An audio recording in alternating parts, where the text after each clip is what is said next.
Blackwells Loyalty. Lady Catherine of Dunmere had once trusted Sir Tristan de Clare beyond all others until she saw him standing beside her father's murderer. Now, as he caught her by the arm in the moonlit corridor, his voice was raw. "You think I betrayed you," he murmured. "But tell me, my lady, what if I was the one betrayed?" Chapter 1. The Serpent's Kiss. The chill of the stone floor seeped through Lady Catherine's thin slippers, a stark contrast to the raging fire that consumed her heart. Just hours ago, the great hall of Dunmere Castle had echoed with laughter, music, and the clinking of goblets. Now, only the mournful crackle of the dying embers remained, mirroring the fading embers of her own joy. Her father, Lord Edmund of Dunmere, lay dead, a victim of treachery she still could scarcely comprehend. And the man she had once believed to be her protector, Sir Tristan de Clare, stood accused. Catherine wrapped her arms tighter around herself, the fine silk of her mourning gown offering little warmth against the sudden, bone-deep cold. She had retreated to the small chapel, a sanctuary she had often sought in times of trouble, but tonight, even the familiar scent of incense and beeswax offered no solace. The stained glass window depicting Saint Michael vanquishing the dragon seemed to mock her. Where was her angel now? Where was her strength? She knelt before the altar, her head bowed, but prayers wouldn't come. Only images, sharp and cruel, replayed in her mind. The banquet, the arrival of Lord Alaric, a man her father had long distrusted, his smile too smooth, his eyes too cold. The sudden, swift violence, a dagger flashing in the torchlight, her father's surprised gasp, the crimson stain blooming on his tunic. And then, the sight that had shattered her world. Tristan, standing beside Alaric, his sword clean, his expression unreadable. Catherine had screamed, a raw, animal sound that ripped through the stunned silence. She had launched herself at Alaric, nails bared, but strong arms had restrained her. Tristan's arms. He had held her back, his grip firm, his voice a low, urgent murmur, "Catherine, no. You'll be killed." But in that moment, his touch felt like a betrayal. His concern, a calculated lie. She had seen it in his eyes, hadn't she? A flicker of guilt? Complicity? Now, alone in the flickering candlelight, doubt gnawed at her. Tristan had been her father's most trusted knight, a man of unwavering loyalty and honor. He had sworn oaths, not just to her father, but to her, to protect her, to cherish her. They had shared a bond, a silent understanding that went beyond courtly love. Stolen glances across the training yard, shared laughter over a hawking expedition, the brush of his hand against hers as he helped her dismount her palfrey. These were not the actions of a traitor. Or were they? Catherine rose, her legs unsteady. She walked to the window, gazing out at the moonlit courtyard. The castle walls, usually a symbol of security, now felt like a cage. She was trapped, not just by stone and mortar, but by her own swirling emotions. Grief, anger, confusion, and a sickening, hollow ache where trust had once resided. A sound behind her, a soft footfall on the stone, made her whirl around. Tristan stood in the doorway, his face shadowed, his broad shoulders filling the space. He looked weary. The lines around his eyes seemed deeper, his jaw set with a grim determination. He was dressed in simple tunic and breeches, his sword absent, making him appear less the formidable knight and more vulnerable. "Catherine," he said, his voice low and rough. "I had to see you." She stepped back, her hand instinctively going to the small dagger she kept hidden in the folds of her gown. "Stay away from me." He didn't move. "I know what you saw. What you think you saw." "I saw you standing beside my father's murderer," she spat, the words laced with venom. "I saw you betray him, betray me." He flinched, as if struck by a physical blow. "I did not betray your father. I swear it on my honor, on my life." "Your honor?" Catherine laughed, a harsh, broken sound. "What honor? You have none left." Tristan took a step closer, his hands held out, palms open, in a gesture of supplication. "Catherine, please. You must listen to me. There is more to this than you know." Alaric, he hesitated, his gaze shifting to the floor. Catherine felt a flicker of something. Not hope, not yet, but a sliver of uncertainty. He what? She demanded, her voice trembling. Tristan looked up, his eyes meeting hers. The intensity in his gaze was almost painful. He forced my hand. He threatened something precious to me. Something I couldn't risk losing. Catherine's breath caught in her throat. What could Alaric possibly hold over Tristan? What secret could be worth the price of her father's life? What? She whispered, the word barely audible. Tristan's jaw tightened. He looked away again, his struggle evident. I cannot tell you. Not yet. But I swear to you, Catherine, I am not your enemy. I would never willingly harm you or your father. He reached out, his hand hovering just inches from her arm. She flinched, but didn't pull away. The warmth of his proximity was a stark reminder of the intimacy they had once shared, an intimacy that now felt tainted, poisoned. Trust me, he pleaded, his voice barely a whisper. Please, Catherine. Trust me just one more time. But could she? Could she trust the man who stood beside her father's killer? Could she trust the man who, despite his protestations, held a secret he refused to share? The serpent had kissed her, and its venom was working its way through her soul. She stared into his eyes, searching for truth, for a flicker of the man she thought she knew. But all she saw was a swirling vortex of shadows and uncertainties, leaving her adrift in a sea of doubt and despair, with the cold, hard truth of her father's death a chilling weight upon her heart. Chapter 2. Shadows of Dunmere. The dawn painted the sky in hues of gray and pale rose, a bleak reflection of Catherine's mood. Sleep had eluded her, replaced by a restless torment of unanswered questions and haunting images. Tristan's words echoed in her mind, his plea for trust a discordant melody against the backdrop of her grief. Trust me. Could she? Should she?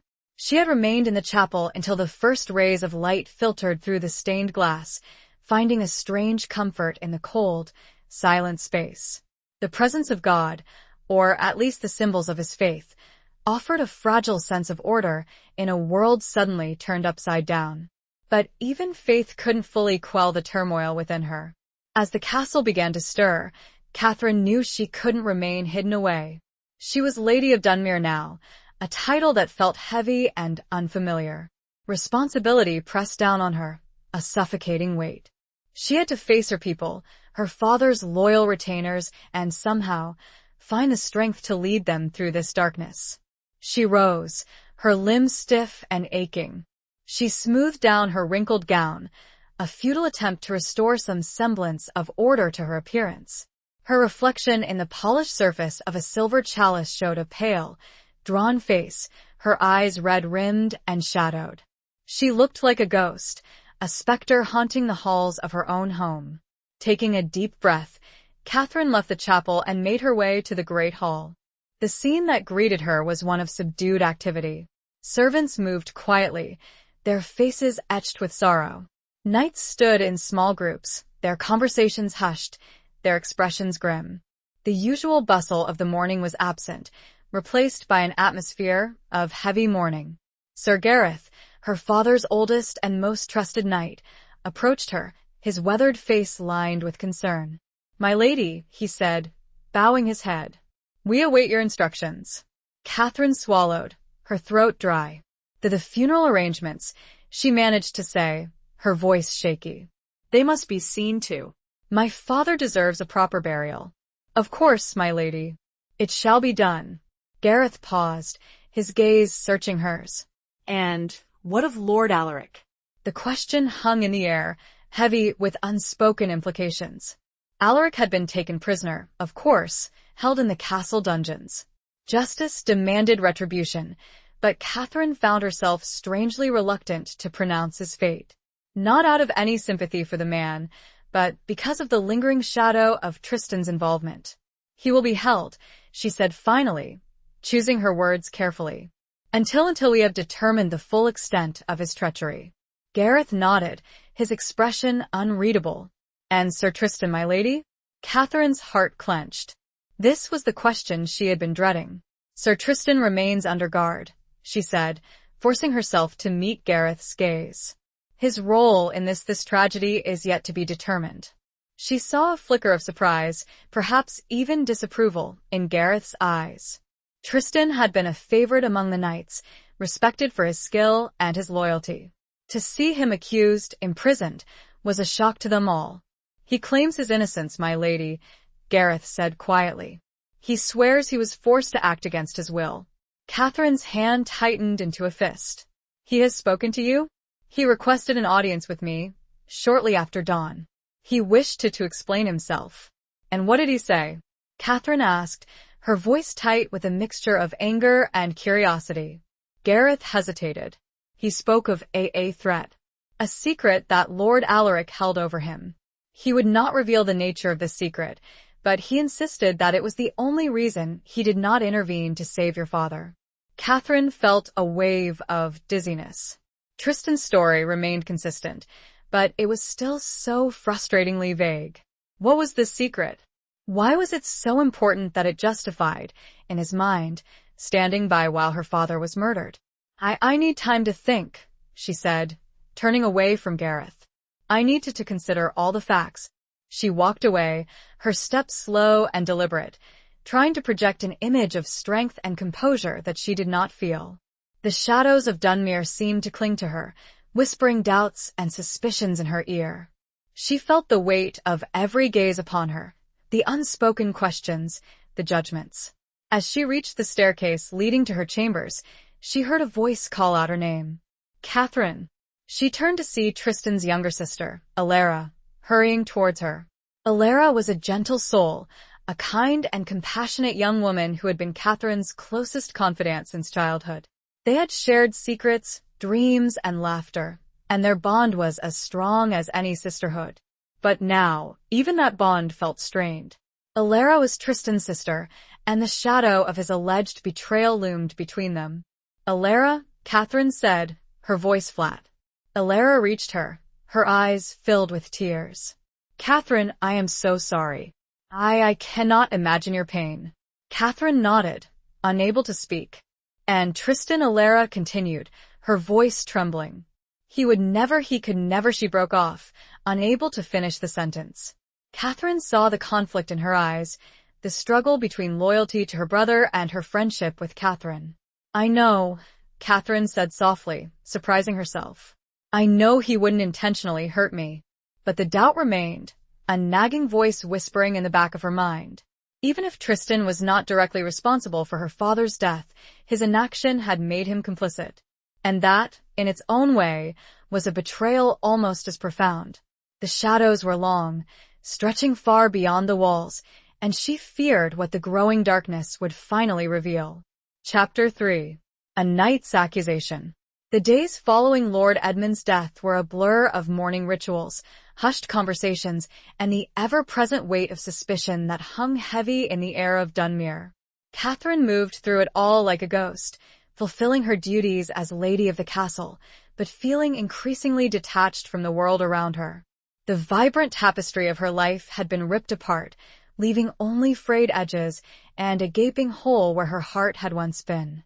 Tristan remained imprisoned in the castle tower, a constant, painful reminder of the betrayal she couldn't reconcile. She had refused his requests to see her, unable to face him, unable to bear the sight of the man she had once loved, now stained by the shadow of her father's murder. Alara, torn between loyalty to her brother and her friendship with Catherine, had become a hesitant intermediary. She brought Catherine news of Tristan, small details about his demeanor, his continued insistence on his innocence, his desperate pleas for Catherine to believe him. But Catherine remained steadfast in her refusal. One morning, several days after the funeral, Sir Gareth approached Catherine with a grim expression. My lady, he said, the knights are growing restless. They demand a judgment. They demand to know the fate of Sir Tristan. Catherine sighed, running a hand through her tangled hair. She had been avoiding this moment, clinging to the fragile hope that some new piece of evidence would emerge, some explanation that would absolve Tristan and restore the world to its former order. but that hope was dwindling with each passing day. "I will address them," she said, her voice weary. "Assemble them in the courtyard." She dressed in a simple gown of dark blue, her only adornment a silver pendant bearing the crest of Dunmere, a falcon in flight. It had been a gift from her father, a symbol of strength and freedom, two qualities she felt sorely lacking in this moment. As she walked to the courtyard, she felt the familiar chill of the stone beneath her feet, a sensation that had become synonymous with the cold dread that now permeated her every waking moment. The courtyard was filled with knights, their faces stern, their eyes fixed on her. She could feel their impatience, their expectation, their judgment. Catherine climbed onto the small platform that had been erected for her heart pounding in her chest. She looked out at the assembled knights, their faces a blur of steel and leather. She saw familiar faces, men who had served her father loyally for years, men who had trained alongside Tristan, men who had considered him a brother in arms. "My loyal knights," she began, her voice trembling slightly, "I know you are troubled. I know you seek justice for the death of my father, Lord Edmund." A murmur of agreement rippled through the crowd. "I share your grief," Catherine continued, forcing herself to meet their gaze. "I share your anger, and I share your desire for justice." She paused, taking a deep breath. "As you know, Sir Tristan de Clare stands accused of complicity in my father's murder.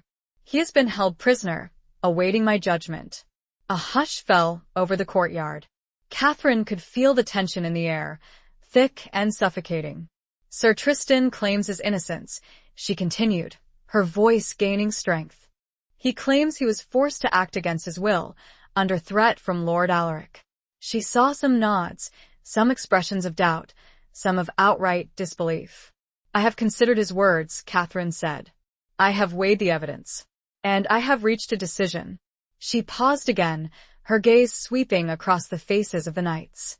She saw anticipation, uncertainty, and a flicker of hope in some of their eyes. "I cannot, in good conscience, condemn Sir Tristan without further investigation," she declared, her voice ringing out across the courtyard. "I do not believe he is guilty of outright murder. But his inaction, his failure to protect my father, cannot be ignored." A wave of murmurs, louder this time, swept through the crowd. Catherine held up her hand, silencing them. "Therefore," she continued, "I hereby decree that Sir Tristan be stripped of his knighthood, his lands, and his titles. He is banished from Dunmere, never to return." A gasp of shock went up from the assembled knights. This was a harsh sentence, a devastating blow to Tristan's honor and his future. But it was, Catherine believed, the only just course of action. It was a compromise between the demands for justice and the lingering doubts that plagued her heart. But before the murmurs could escalate into open protest, a voice rang out from the back of the courtyard. "I object." All eyes turned to see a young knight, Sir Callan, stepping forward.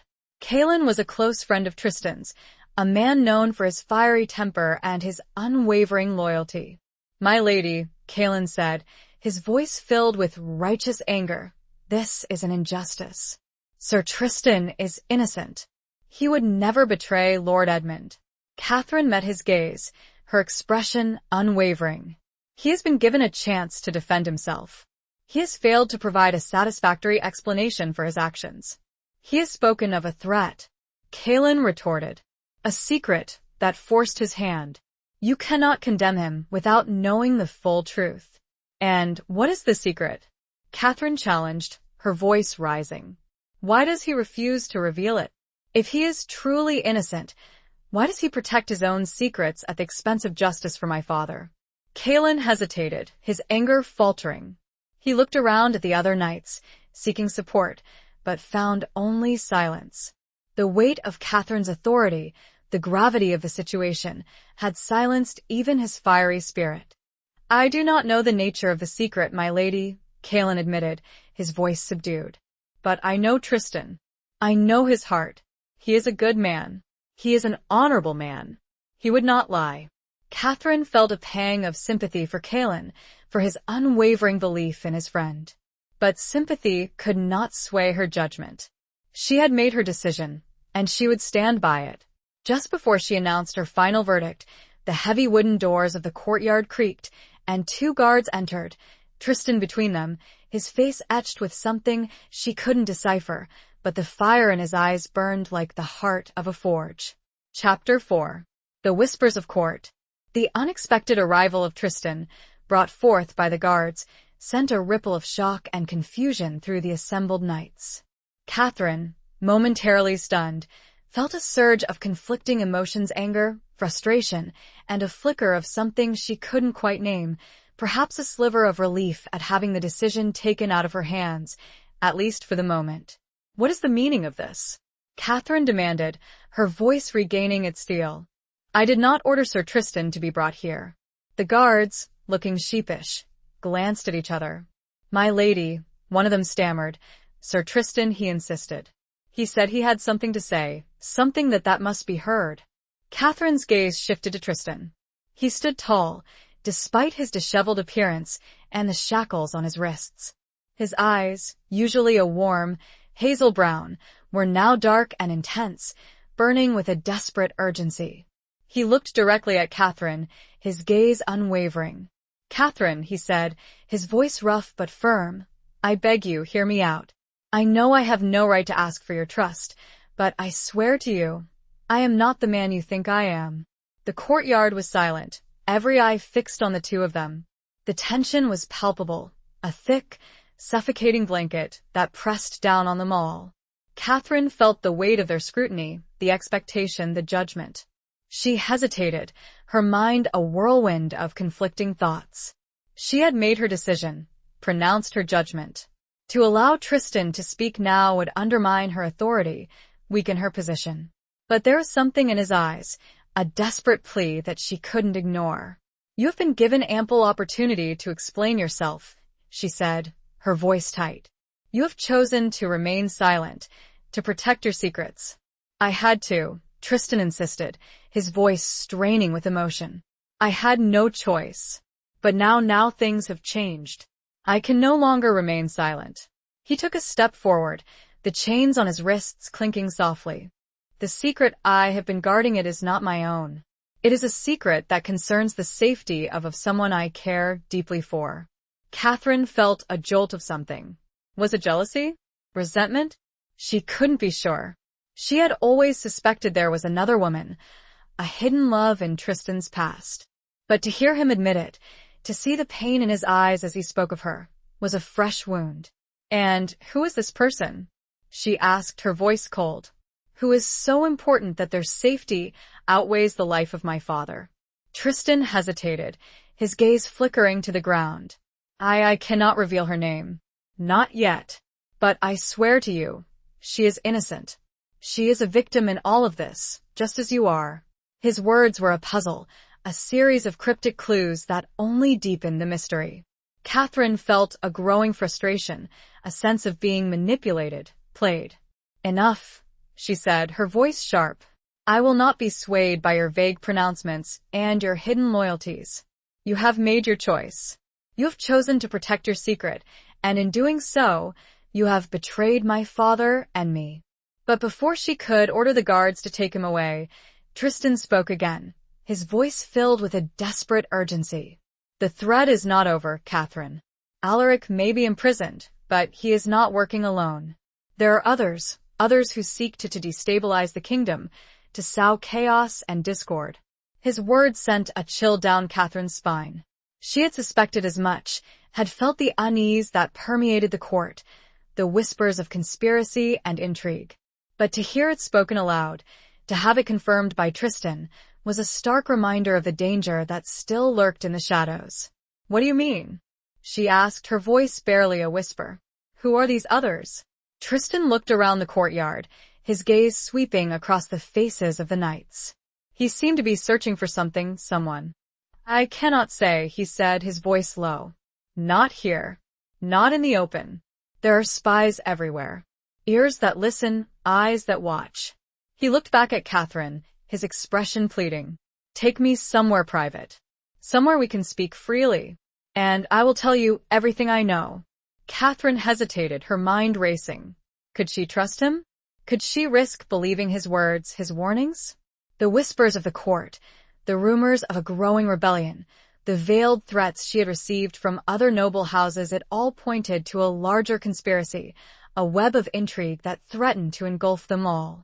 And Tristan, despite his alleged betrayal, might be the only one who could unravel it. He might be the only one who could help her protect her people, her lands, her very life. She took a deep breath, her heart pounding in her chest. The decision was hers, and hers alone. And the fate of Dunmere, perhaps even the fate of the kingdom, might rest upon it. The weight was immense, heavier than any crown. But she looked at Tristan, and despite the fear and mistrust, saw a flicker of something she'd thought lost forever. A faint, fragile hope of truth, perhaps even love, shone in his gaze. Chapter 5. The Falcon's Flight. Catherine's decision to hear Tristan's confession in private sent a wave of murmurs through the assembled knights. Sir Callan, Tristan's friend, looked relieved, while Sir Gareth, ever the cautious adviser, wore a frown of concern. But Catherine ignored them all, her gaze locked on Tristan's. "Take him to my father's solar," she instructed the guards, her voice firm despite the tremor in her hands. "I will meet him there shortly." The solar, a private chamber used by Lord Edmund for his most important meetings and personal reflections, was a room filled with memories. The scent of old leather and parchment, the familiar tapestries depicting scenes of Dunmere's history, the heavy oak desk where her father had spent countless hours poring over maps and documents, it all evoked a pang of grief, a sharp reminder of her loss. Catherine entered the room slowly, her heart pounding. Tristan stood by the window, his back to her, gazing out at the rolling hills and forests that surrounded the castle. He looked smaller, somehow, stripped of his armor and his usual confident demeanor. The shackles on his wrists were a stark reminder of his captivity, his fall from grace. She closed the door behind her, the sound echoing in the silence. Tristan turned, his eyes meeting hers. The intensity in his gaze was still there, but it was tempered by a weariness, a vulnerability that she had never seen before. "Catherine," he said, his voice low. "Thank you for giving me this chance." She nodded, her throat tight. She gestured to a chair by the desk. "Seat." He hesitated, then obeyed, the chains clinking softly as he moved. Catherine sat opposite him, her hands clasped tightly in her lap. "You said there were others," she began, her voice steady. "Others involved in my father's murder. Others who pose a threat to Dunmere." Tristan nodded. Alaric was merely a pawn. A tool used by a far more powerful, far more dangerous enemy. "Who?" Catherine demanded, her voice sharp. "Tell me their names." Tristan hesitated again, his gaze shifting to the floor. I cannot reveal their names directly." "Not yet." "They have eyes and ears everywhere. They are influential. They hold positions of power within the court." Catherine felt a chill run down her spine. This was worse than she had feared. A conspiracy that reached into the very heart of the kingdom, a web of intrigue that threatened to ensnare them all. "But how can I fight an enemy I cannot name?" she asked, her voice filled with frustration. "You must be careful," Tristan said, his voice urgent. "You must trust no one. Not until we can uncover the full extent of their plot." He leaned forward, his eyes meeting hers. "The key to unraveling this conspiracy lies in the past. In a secret that has been buried for years, a secret that Alaric knew, and that he used to control me." Catherine's heart clenched. Here it was again, the elusive secret, the key to understanding Tristan's actions. "Tell me," she said, her voice barely a whisper. "Tell me the secret." Tristan took a deep breath. "Years ago," he began, his voice low and strained, "when I was just a squire, I fell in love. With a woman I could never have. She was betrothed to another. A powerful nobleman, a man known for his cruelty and his ambition." Catherine felt a pang of something. Not jealousy, not this time, but a deep sadness, a recognition of the pain that Tristan had carried for so long. "We met in secret," he continued, his voice filled with a longing that was almost palpable. "We shared a few stolen moments, a few precious weeks of happiness. But it could not last." Her betrothed discovered our affair. He threatened to expose her, to ruin her reputation, to destroy her family. He paused, his gaze distant, lost in the memories. I had to protect her. I agreed to do anything he asked, anything to keep her safe. And what did he ask? Catherine whispered, her heart aching for him. Tristan looked up, his eyes meeting hers. He asked me to serve him, to be his loyal knight, his spy, his assassin. He asked me to betray my own oaths, my own honor. He asked me to betray your father. The words hung in the air, heavy with the weight of years of guilt and regret. Catherine felt a wave of understanding, a sudden, sharp clarity that pierced through the fog of her grief and confusion. He made you watch, she said, the words catching in her throat, her voice suddenly filled with all the pent-up emotion, hurt, and loss she had endured. It was not an accusation, but something softer. Tristan nodded, tears welling up in his eyes. He made me watch, so I could never speak of this without implicating myself and her, he whispered, shame evident in his voice. But he made me watch, too, so he could always hold my loyalty in check. The falcon on her pendant seemed to lift its wings and take flight in her mind, soaring into the darkness. Chapter 6. The Price of Loyalty. The revelation of Tristan's long-held secret, the forced betrayal, and the agonizing choice he had made years ago, washed over Catherine like a tidal wave. The anger she had harbored, the sense of betrayal, began to recede, replaced by a profound sorrow, a deep empathy for the impossible situation he had faced. She understood now, not just intellectually but emotionally, the price he had paid for loyalty, for love. Who was she? Catherine asked softly, the question no longer accusatory, but filled with a genuine desire to understand. Tristan hesitated, his gaze flickering to the door, as if still fearing unseen listeners. Her name is Lyra, he said finally, his voice barely a whisper. Lady Lyra of Eldoria. The name was unfamiliar to Catherine, but the title suggested a woman of high birth, a woman whose reputation and family standing would have been paramount. It painted a picture of a world of rigid social structures, of arranged marriages, of lives dictated by duty and obligation, where love was a luxury that few could afford. And this nobleman, Catherine continued, the one who forced you into this servitude. Who is he? Tristan's jaw tightened. He looked away, his expression grim. He is powerful. He holds a position of great influence within the court. He is close to the king. Catherine felt a chill run down her spine. This conspiracy, this web of intrigue, was far more dangerous than she had ever imagined. It reached into the very heart of the kingdom, threatening to topple the foundations of power. But why? She asked, her voice filled with confusion. Why would he want my father dead? What is his ultimate goal? Tristan shook his head. I do not know the full extent of his plans.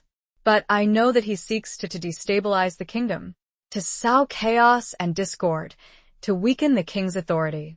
He covets power. He seeks to control the throne. The pieces of the puzzle began to fall into place. The whispers of rebellion, the veiled threats from other noble houses, the growing unrest among the people, it all pointed to a carefully orchestrated plot, a deliberate attempt to undermine the king's rule. And Alaric, Catherine said, he was merely a tool, a pawn in this larger game. Tristan nodded. Alaric was ambitious, greedy, and easily manipulated. He was promised lands, titles, riches, in exchange for his loyalty. He was expendable. Catherine felt a surge of anger, not just at the unknown nobleman, but at Alaric, at his willingness to betray her father for personal gain. But she knew that anger was a distraction. She needed to focus, to think strategically, to find a way to expose this conspiracy and protect her people. We must warn the king, she said, her voice firm.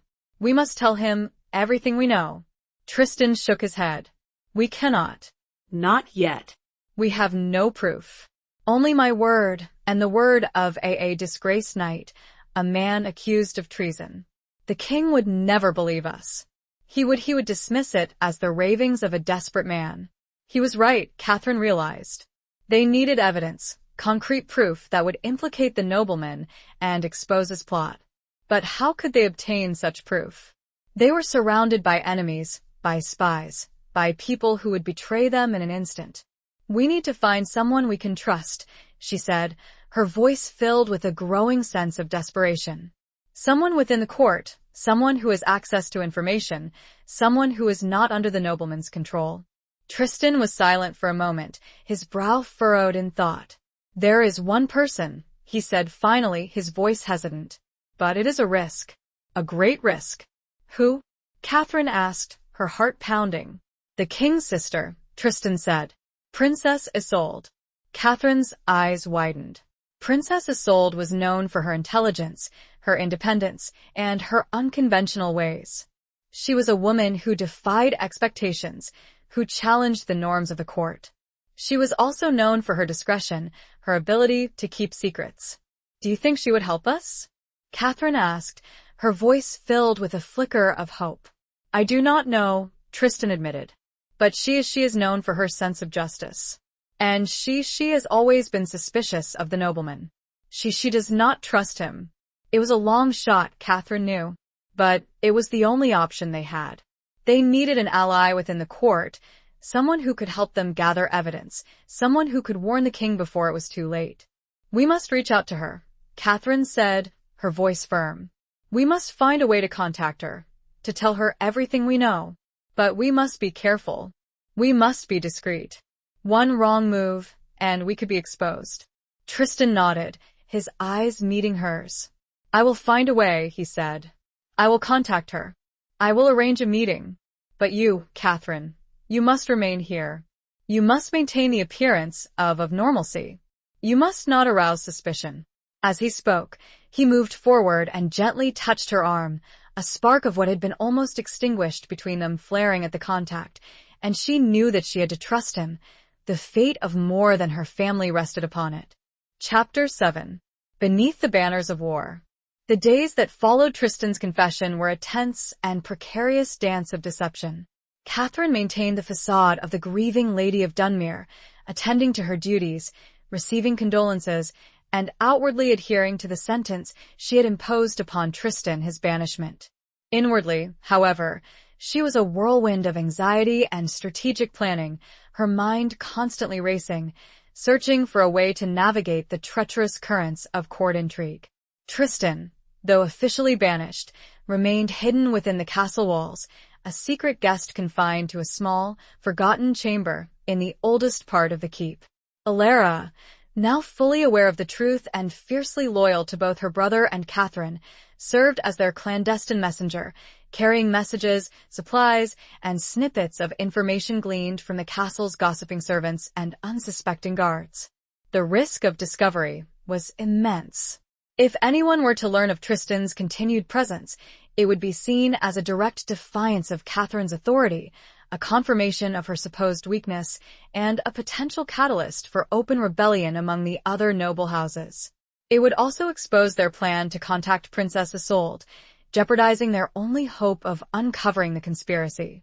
One evening, as Catherine sat alone in her chambers, pretending to embroider a tapestry while her mind raced with anxieties, Alara slipped in, her face pale and her eyes wide with alarm.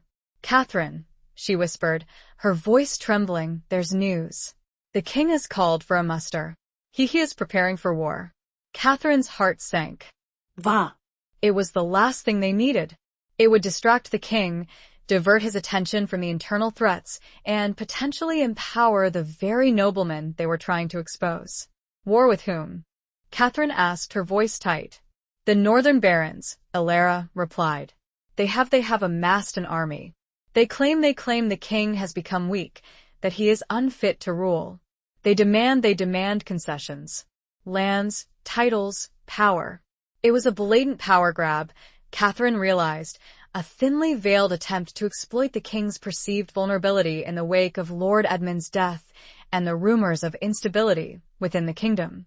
And it was likely orchestrated by the very nobleman Tristan had warned her about, a way to further weaken the king's authority and consolidate his own power. "This is his doing," Catherine said, her voice filled with a cold fury. "The nobleman. He is behind this. He is using the northern barons as his puppets. Alara nodded, her eyes filled with fear. What are we going to do? If the king goes to war, he will be vulnerable. He will be surrounded by his enemies. Catherine knew she had to act quickly. She had to find a way to warn the king, to expose the nobleman's treachery before it was too late. But how? She couldn't simply ride to the capital and demand an audience with the king. She had no proof, only Tristan's word and her own suspicions. "Tristan," she said, her voice filled with a sudden urgency. "We need to speak to him. Now." Alara led her through the hidden passages and winding staircases of the old keep, to the small, dusty chamber where Tristan was concealed. He was sitting on a stool, poring over a map of the kingdom, his brow furrowed in concentration. He looked up as they entered, his eyes searching Catherine's face. "What is it?" he asked, sensing her alarm. Catherine quickly explained the situation, the king's call to arms, the northern barons' rebellion, and her belief that it was all part of the nobleman's plot. Tristan listened intently, his expression grim. "I feared this would happen," he said, his voice low. He is moving faster than I anticipated." "We have to warn the king," Catherine insisted. "We have to tell him everything." Tristan shook his head. "It's too risky. We still have no proof. And if we are discovered, we will be accused of treason. We will be executed." "But we cannot stand by and do nothing," Catherine argued. "If the king goes to war, he will be walking into a trap. He will be surrounded by his enemies." Tristan was silent for a moment, his gaze distant, lost in thought.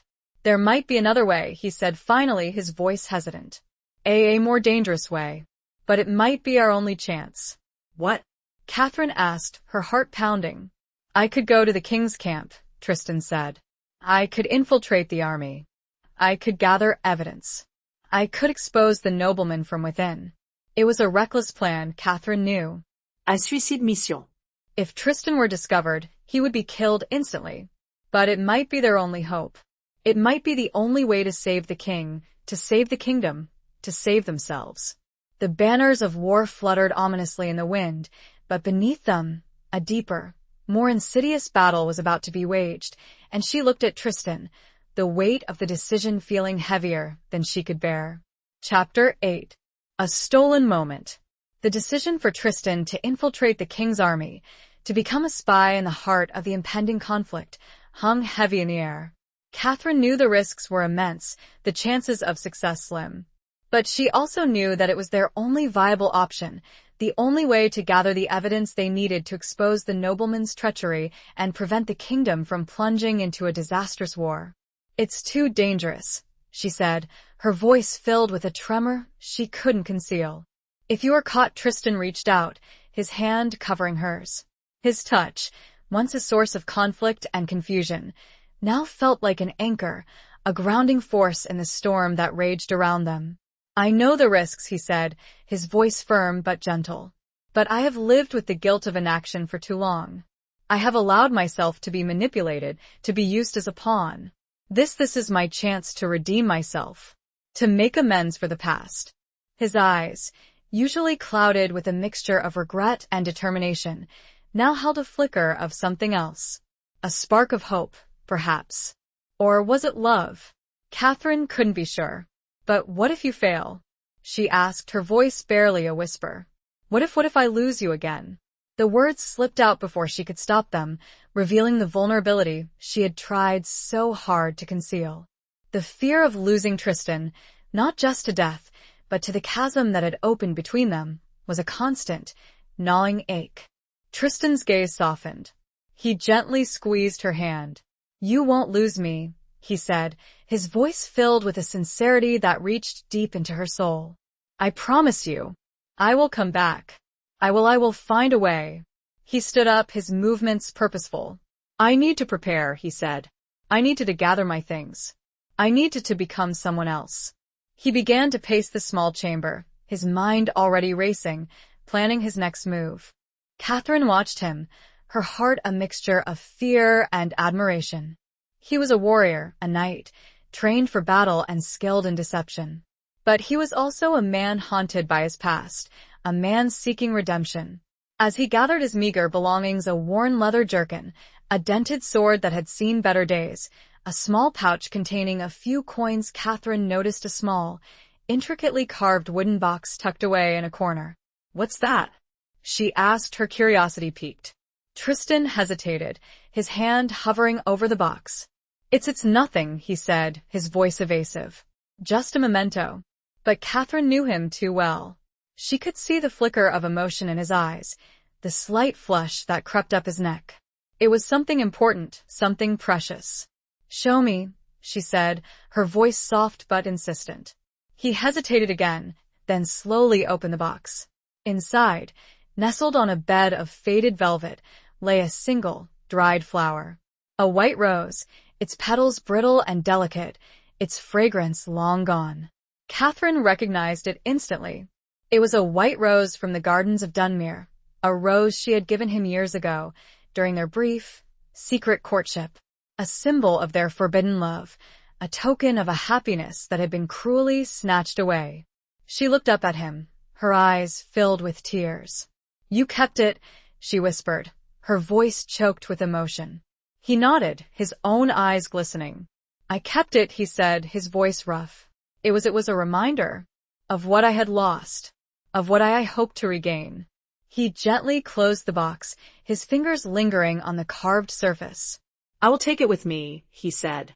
"As a reminder of what I am fighting for."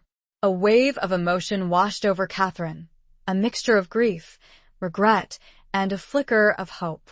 The rose, a symbol of their past, had become a symbol of their future. A promise of a love that might yet be rekindled, a love that might yet survive the trials that lay ahead. He reached out and took her hand, pulling her close. For a moment, they stood there, lost in each other's gaze, the weight of the world momentarily forgotten. He leaned down and gently kissed her, a soft, tender kiss that spoke of longing, of forgiveness, of a love that had endured despite the betrayals and the secrets. It was a stolen moment, a brief respite from the storm that raged around them, a moment of intimacy, of connection, that strengthened their resolve and fueled their determination to fight for their future, for their kingdom, for their love. It was a moment she knew she would carry with her, tucked away in her heart like Tristan's rose, through all the darkness that was to follow. Chapter 9. The Heart's Citadel. The hours before Tristan's departure were filled with a quiet intensity, a sense of urgency tempered by the need for absolute secrecy. Catherine, with Alara's help, procured a set of plain, unremarkable clothes for Tristan, the garb of a common soldier, a far cry from the finely crafted armor he was accustomed to wearing.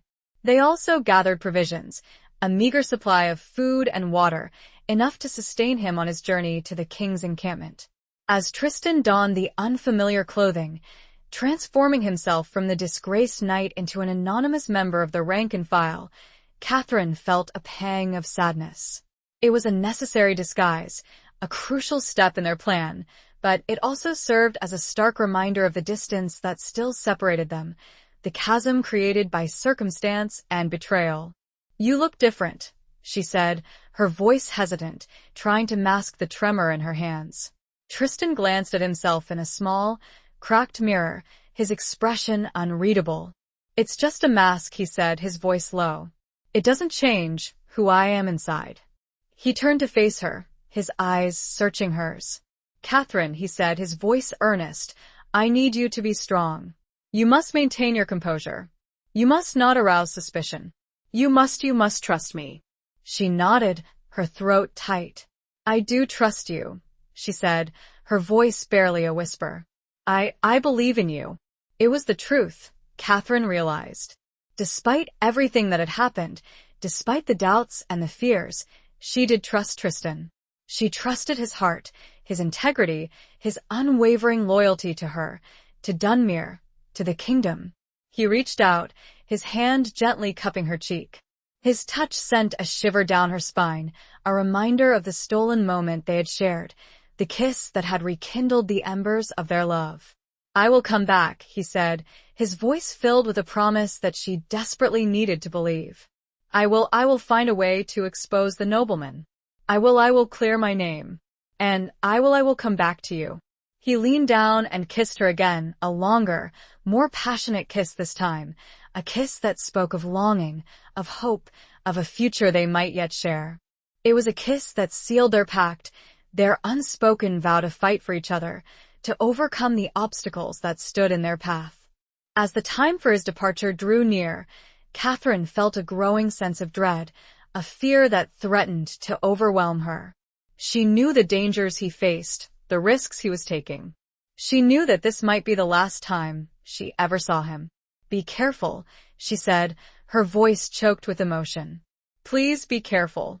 He nodded, his eyes filled with a mixture of determination and tenderness. "I will," he said. "I promise." He turned to leave, his steps slow and deliberate. At the doorway, he paused, looking back at her. "Remember," he said, his voice low but firm, "trust no one. Except Alara. She is the only one you can truly rely on." And with that, he was gone, disappearing into the shadows of the old keep, leaving Catherine alone with her fears, her hopes, and the heavy burden of responsibility that rested upon her shoulders. She stood there for a long moment, listening to the fading echoes of his footsteps, her heart aching with a mixture of grief and anticipation. She knew that the days ahead would be difficult, filled with uncertainty and danger. But she also knew that she was not alone. She had Alara, her loyal friend and confidant. And she had Tristan, fighting for her, fighting for their future, fighting for the kingdom. She walked to the window, gazing out at the moonlit landscape. The wind was howling, a mournful sound that mirrored the turmoil in her soul. But amidst the darkness, she saw a single star, shining brightly in the sky. A beacon of hope, a reminder of Tristan's promise, a symbol of the love that still burned between them. She closed her eyes, taking a deep breath, steeling herself for the challenges that lay ahead. She was Lady of Dunmere, a woman of strength and resilience. She would not falter. She would not yield. She would protect her people, her lands, her love.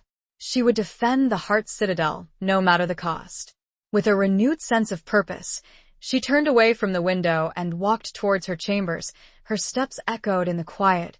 She was alone, but not defeated. Chapter 10. Secrets in the Stone.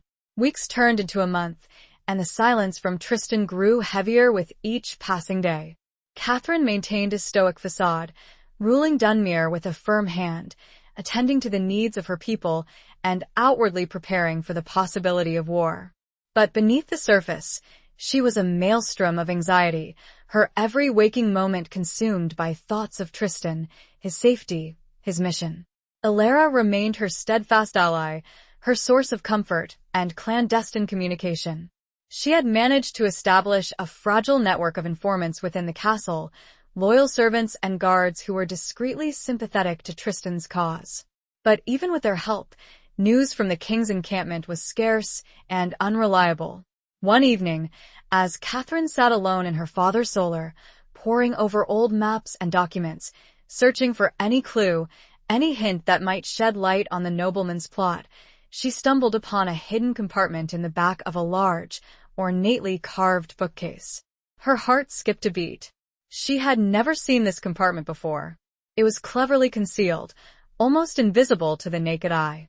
With trembling fingers, she pressed a small, hidden latch, and a section of the bookcase swung inward, revealing a small, dark space. Inside, she found a collection of scrolls, bound with leather and sealed with wax. Her father's seal, the Falcon of Dunmere. She carefully removed the scrolls, her hands shaking with anticipation. She recognized her father's handwriting on the labels, a familiar script that brought a pang of grief to her heart. As she began to unroll the first scroll, she realized what she had found. It was a journal, a private record of her father's thoughts, his observations, his suspicions. It was a window into his mind, a glimpse into the secrets he had kept hidden from the world. She began to read, her eyes scanning the pages, her heart pounding with excitement. The entries were cryptic, filled with veiled references and coded language. But as she deciphered the meaning, a chilling picture began to emerge. Her father had suspected a conspiracy. He had sensed the growing unrest, the whispers of rebellion, the subtle manipulations of the court. He had known that someone was plotting against the king, someone powerful, someone close to the throne. He had even identified a suspect, a name that sent a jolt of shock and disbelief through Catherine, a name that confirmed Tristan's suspicions, but also added a new layer of complexity to the already tangled web of intrigue.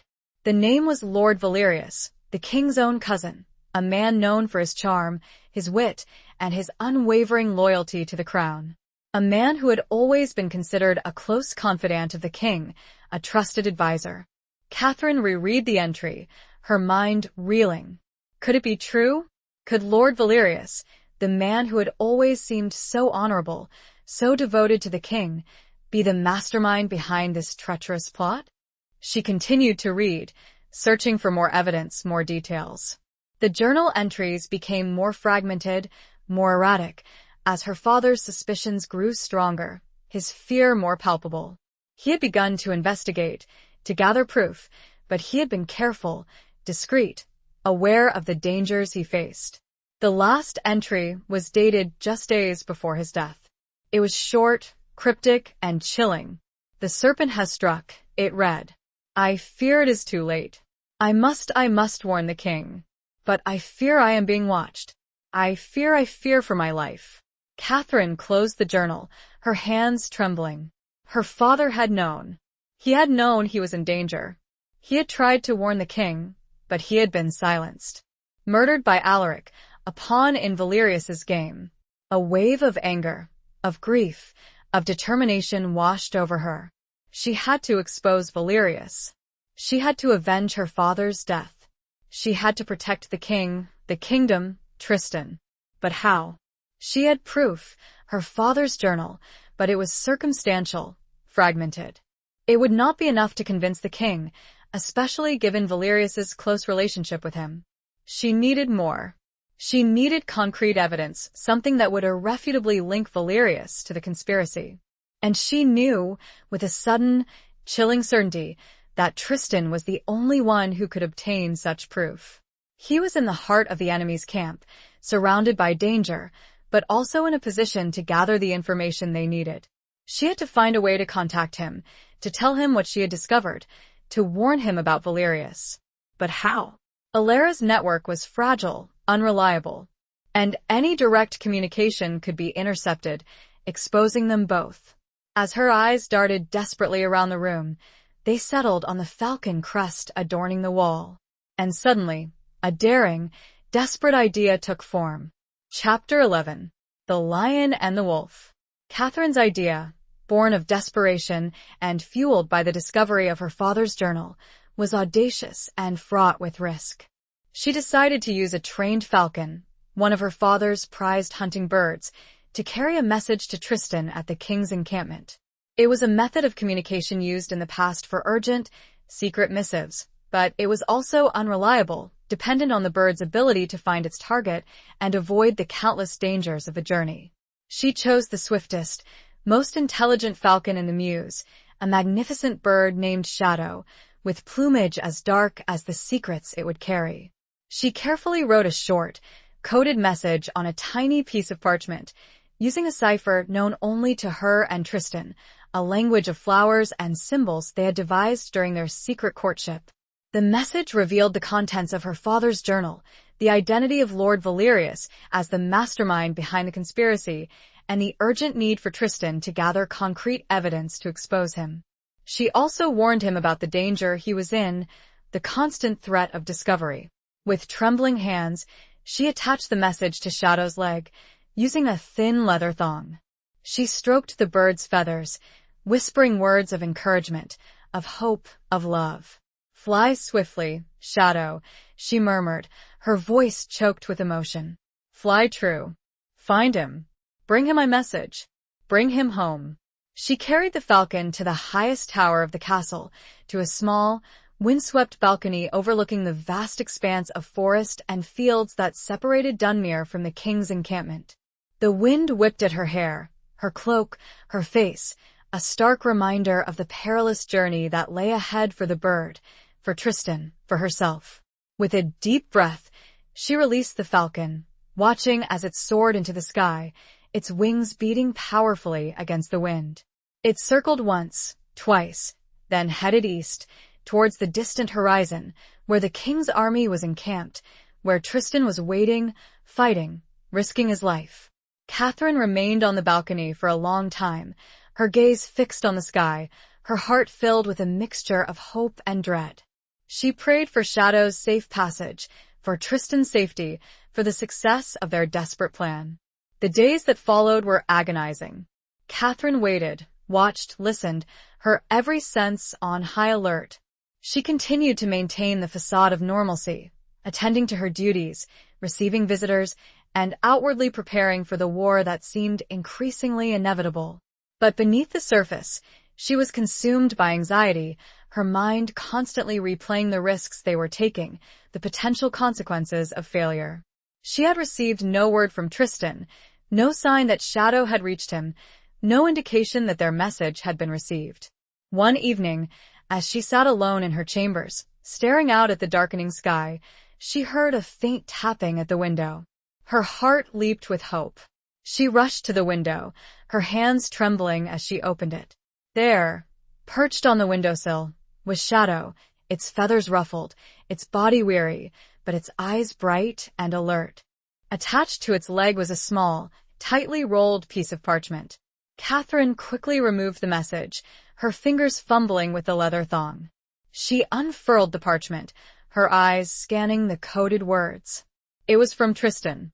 The message was short, cryptic, but filled with a sense of urgency.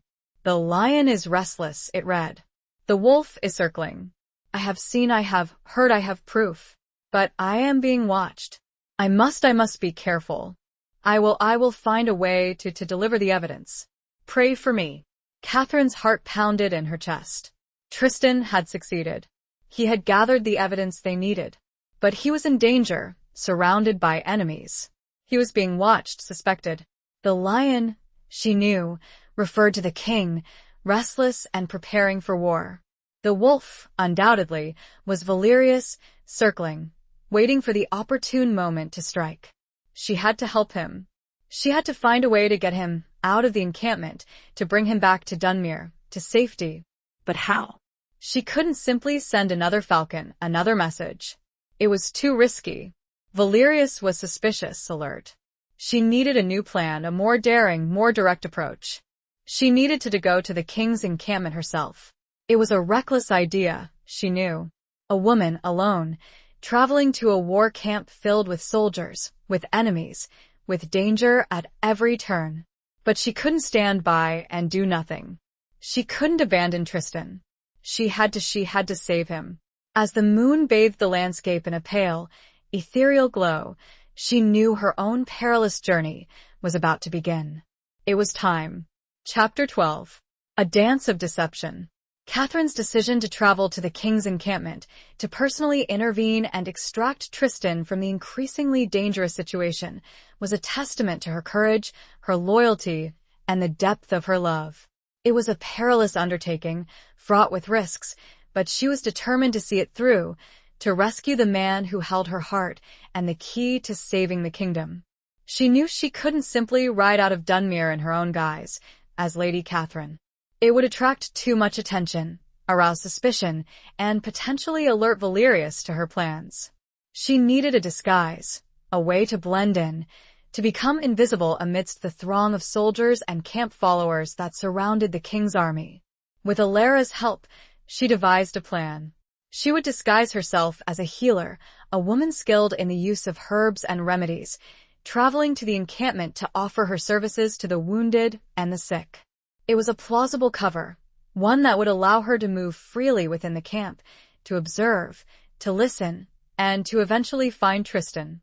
Alara procured the necessary supplies: a simple, homespun dress, a worn leather bag filled with herbs, bandages, and other medical implements, and a forged letter of introduction from a respected healer in a distant village, vouching for Catherine's skills and credentials. The transformation was remarkable. Stripped of her fine gowns and jewels, her hair hidden beneath a plain linen cap, Catherine looked like a different person, a woman of humble origins, hardened by life's struggles, yet possessing a quiet strength and determination. As she practiced her new persona, reciting the names of herbs and their uses, mimicking the mannerisms of a seasoned healer, Catherine felt a strange sense of liberation. It was as if she were shedding the constraints of her noble birth, the expectations and responsibilities that had weighed her down, and embracing a new identity, a new freedom. But beneath the surface, the fear remained, a constant, gnawing anxiety that threatened to overwhelm her. She knew the dangers she faced, the potential for discovery, the consequences of failure. She knew that one wrong move, one slip of the tongue, could betray her, exposing her to Valerius's wrath and jeopardizing Tristan's life. On the eve of her departure, Alara approached her, her eyes filled with concern. "Catherine," she said, her voice trembling, "are you sure about this? It's so dangerous. If you are caught," Catherine reached out, her hand covering Alara's. "I have to do this," she said, her voice firm but gentle. "I cannot abandon Tristan. I cannot live with myself if something happens to him." Alara nodded, her eyes glistening with tears. "I know," she said, her voice choked with emotion. "But promise me you'll be careful. Promise me you'll come back." Catherine squeezed her hand. "I promise," she said, her voice filled with a conviction she wasn't entirely sure she felt. "I will come back. I will bring Tristan with me." They embraced, a long, heartfelt embrace that spoke of their friendship, their loyalty, their shared fear and hope. It was a silent farewell, a promise of support, a bond that would sustain them through the trials that lay ahead. As Catherine rode out of Dunmere at dawn, disguised as a humble healer, her heart pounding with a mixture of fear and determination, she knew that she was embarking on a perilous journey, a dance of deception that could cost her everything. But she also knew that she was not alone. She had Alara's support, Tristan's love, and the memory of her father's courage to guide her. She rode towards the king's encampment, towards the heart of the conflict, towards the man she loved, towards the truth that lay hidden beneath the banners of war. She rode towards her destiny, whatever it may hold. The dance had begun, and she was ready to play her part, no matter the cost. Chapter 13. The Unveiling. Catherine's journey to the king's encampment was arduous and filled with a constant undercurrent of tension. She traveled alone, avoiding the main roads, sticking to less traveled paths, her senses on high alert, wary of any sign of pursuit or suspicion.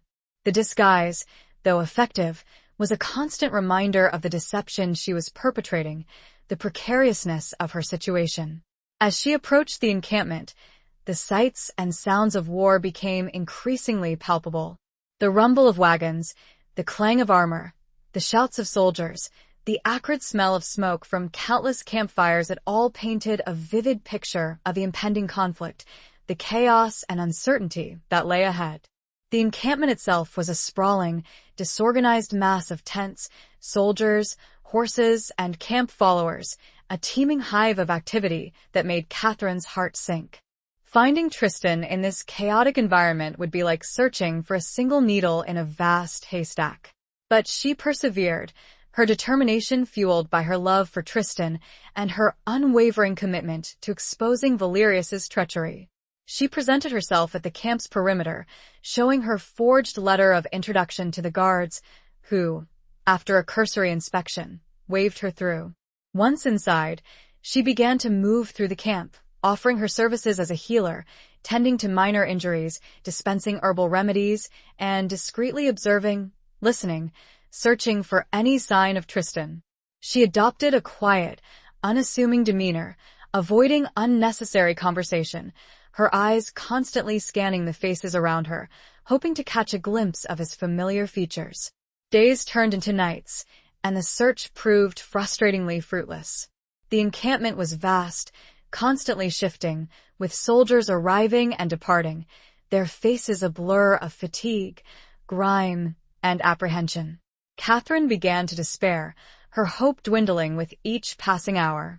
One evening, as she was tending to a young soldier with a festering wound, she overheard a conversation between two older soldiers, their voices low and conspiratorial. "Have you heard?" one of them said, his voice hushed. "They say there's a spy among us.